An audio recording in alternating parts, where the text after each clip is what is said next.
Soon after humbling Andy Murray 5 times, as his website proclaims, Gavin Rumgay was lured away to play table tennis. A certain Andy Murray might have been quite relieved when Gavin Rumgay decided to shift out of playing lawn tennis. After all, the current world number 2 could never get the better of his fellow Scotsman when they played each other at the junior level. In fact, Rumgay ruled the court in their early teenage years, beating Murray twice to win the Junior Scottish National Championship. Yet Rumgay asserts there was never a bitter rivalry between the two.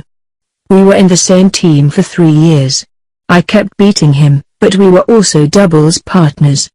So we had to be good friends," he says. "The only rivalry was when we went to play in England. The English-Scottish history you can say," he adds, smiling. Soon after humbling Murray 5 times, as his website proclaims, Rumgay was lured away to play table tennis, a game he was equally proficient in, by sponsors who offered to fund him if he took up the sport professionally. Thus began his journey of dominance on the local circuit that saw him become the top Scottish player.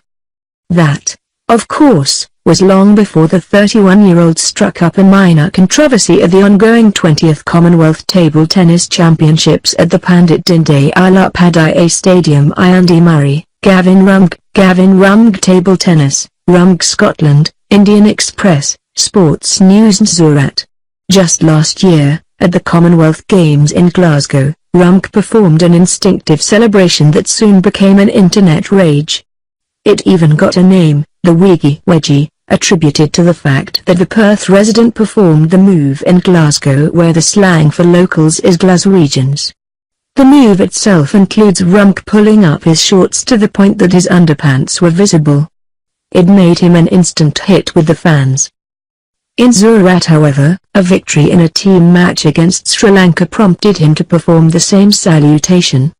But along with the fans' fascination, he also captured the wrath of the umpires. "I got scolded. It seems that it's considered disrespectful here, but everybody enjoys it when I do it in Europe," he asserts. The singular move though portrays a certain feature in his playing style. Comical expressions generated after each point, won or lost, coupled with unpredictable and ever-innovative stroke play, often draws crowds towards the table the 10-time Scottish champion is playing on. "When I'm in Britain especially, people try and come to watch me play," he mentions.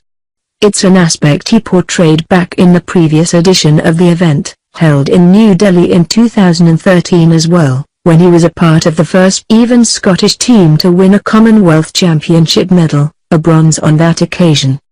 Even in his recent match against the Sri Lankans, Rumgay's beaten opponent couldn't resist smiling at the Scots' celebration. "I've started wearing a pair of inners under my normal playing shorts. That way if I'm tempted to do that celebration, the umpires can't get after me," he explains.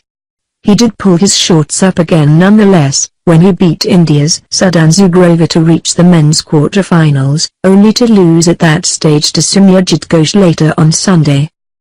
The trademark celebration, along with the ginger-haired player, has become a rarity on the professional circuit of late. Instead, he's steadily increased his focus on running racket sports clinics, lawn tennis, table tennis and badminton, in the London area. His clients include children and celebrities and famous personalities. "I've got quite a few big clients, some from Russia. They're very important people, and a few of them are celebrities who don't want to be named," he says. One of them is Tom Odell, a famous singer in London. He wouldn't mind being named in public. The rest would have a problem, he adds lightly. Coaching in 3 different racket sports hasn't been much of a struggle for him, especially since he was an international player at the junior level in all 3. In fact, both his parents were former badminton professionals, predictably writing the script for him to take up a racket sport. "They actually wanted me to play tennis. So they were a bit disappointed for a few weeks when I went into table tennis," he recalls. While his dedication to the clinics and cut in the government budget for funding players keep him out of playing as often as he'd like, he continues to dominate the Scottish nationals. So much so that the veteran has made it clear that he will only consider retiring once he breaks Ewan Walker's record of 12 Scottish national championships. "I've got 10 so far. If I win another few in as many years I'll have crossed it. But then I'll be just 33-34, so I probably will still stay a bit longer," he asserts. Meanwhile, he is preparing for a possible Christmas reunion with Murray. Rumgay has also entered the field of entrepreneurship, launching his own line of table tennis bats, the Rumgay Reactor. 2 such models were sent over to Murray and his brother, who often play the table-based sport.